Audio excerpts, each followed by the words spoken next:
Welcome to மாயா பஜார். நிர்மலா கஜேந்திரன். இன்றைக்கு நாம் பார்க்கும் ரெசிபி கோதுமை பரோட்டா. இது வீட்டிலையே கோதுமையை கழுவி காய வச்சு மிஷினில் கொடுத்து அரைச்ச மாவு. 3 கப்பு போடுறேன். தூளுப்பு கொஞ்சமாக போட்டுக்கலாம். சுகர் 1/4 டீஸ்பூன், நெய் 1 டீஸ்பூன். சோடா போடாமையே பரோட்டா நல்லா வரும். சப்பாத்திக்கு பிசைகிறது போல் ரொம்ப கெட்டியாக பிசையக்கூடாது. முதல்ல கொஞ்சம் தாராளமாக தண்ணி ஊற்றிக்கணும். பன்னீர் செஞ்சால் வே வாட்டர் இருக்குது, அதை கொஞ்சம் ஊற்றுறேன்.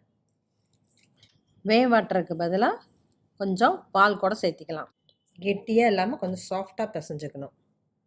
நம்ம தேய்க்கும் போது கொஞ்சம் மாவு கூட அப்ளை பண்ணிக்கலாம். 1 மணி நேரம் ஊறணும். நல்லா ஸ்மூத்தாக வந்துடுச்சு. துணி போட்டு மூடி வைப்போம்.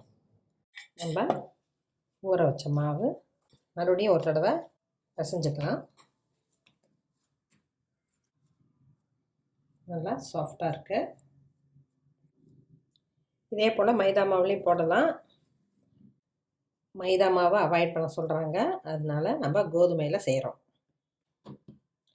2 பக்கம் மாவை அப்ளை பண்ணிக்கலாம்.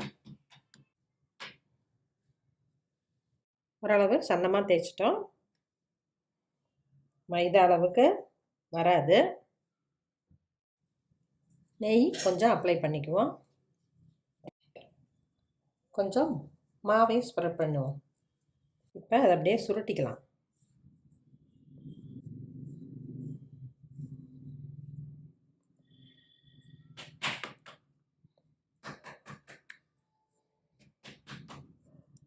லேசாக நீட்டி விட்டுக்கலாம்.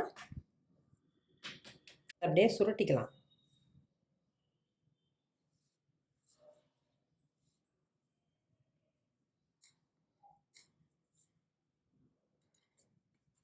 ரெண்டு பக்கம் மாவு அப்ளை பண்ணிக்கலாம். இப்போ கொஞ்சம் மொத்தமாக தேய்ச்சிக்கலாம்.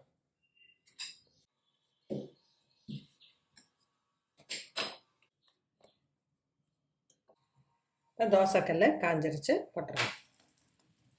தோசைக்கல்ல இது போல் இரும்பு கல்லாக வச்சா தான் நமக்கு சப்பாத்தி பரோட்டாலாம் டேஸ்ட்டாக கிடைக்கும். தோசை, ஆப்பம் இது எல்லாமே இரும்பு கல்லில் ஊற்றினா தான் நமக்கு ருசி கொடுக்கும். முதல்லையே எண்ணெய் ஊற்றக்கூடாது. 2 பக்கம் வேகட்டும். ஹை ஃப்ளேமில் வச்சு தான் சப்பாத்தி பரோட்டா எல்லாமே சுடணும். லோ ஃப்ளேமில் வைக்கிறப்ப நமக்கு முருகலாக ஆயிரும், அந்த சாஃப்ட்னஸ் கிடைக்காது. தோசை கரண்டினால் ப்ரெஸ் பண்ணி விட்டால் உள்ளே நல்லா வெந்துடும். இப்போ நல்லா வெந்திருக்கும். நெய் கொஞ்சம் அப்ளை பண்ணிக்கலாம். எண்ணெய் வேணுங்கிறவங்க எண்ணெய் போட்டுக்கலாம். சப்பாத்தி பரோட்டா இதுக்கெல்லாம் நம்ம எண்ணெயை யூஸ் பண்ணாமல் நெய்யை யூஸ் பண்ணினோம்னா நமக்கு ஹெவினஸ் இருக்காது. அதே போல் ஏப்பம், எதுக்களிப்பு இதெல்லாமே இருக்காது. இந்த பக்கமும் கொஞ்சம் போடுறேன். நெய் போட்ட விட்டு ரொம்ப நேரம் வைக்கக்கூடாது. நல்லா ரோஸ்ட்டாக வெந்திருக்கு. எடுத்துடலாம். நல்லா சாஃப்டாக இருக்குது. இதோட நான் காலிஃப்ளவர் சோயா செஞ்சுருக்கேன். கிரேவி தான் வேணும்னு அவசியம் இல்லை. இது போல் ட்ரையான ஐட்டமும் நமக்கு டேஸ்ட்டாக இருக்கும். நல்லா லேயராக வந்திருக்கு பாருங்கள். சாஃப்டாக இருக்குது. கோதுமை பரோட்டா ரெடி ஆயிடுச்சு. குழந்தைங்களுக்கு ரொம்ப பிடிக்கும். ஹோட்டலில் சாப்பிட்றனாவே குழந்தைங்க ரொம்ப ஆர்வமாக இருப்பாங்க. ஆனால் நம்ம அதையெல்லாம் குறைச்சிக்கிட்டு குழந்தைங்களுக்கு வீட்டிலேயே விதவிதமாக செஞ்சு கொடுக்கலாம். அதுதான் அவங்க ஆரோக்கியத்தை பேணி காக்கும். வளரும் குழந்தைகளுக்கு நாம் தான் ரோல் மாடலாக இருக்கணும். பெரியவங்களுக்கும் டிஃப்ரெண்ட்டாக இருக்கும். இதுக்கு எல்லா கிரேவியுமே நல்லாயிருக்கும். செஞ்சு பாருங்கள், சாப்பிட்டு பாருங்கள்.